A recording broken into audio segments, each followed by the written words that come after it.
第1135章交换。萧炎的目光仅仅只是在那块铜片上顿了顿，然后便是转了开去，旋即视线又是徐徐的在玉台上转了一圈，中途还表现出对其他一些药材也感兴趣的模样。如此好一会后，方才随意的从玉台上将那块铜片轻轻拿起。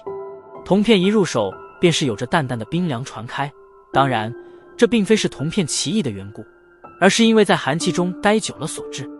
萧炎饶有兴致地翻看一下这块铜片，手指轻轻在其上面摩挲了一下，粗糙的触感就犹如极其平常的普通铜片般。若非是那上面所绘制的一些有些复杂图文的话，恐怕没人会将它真正当作什么宝贝。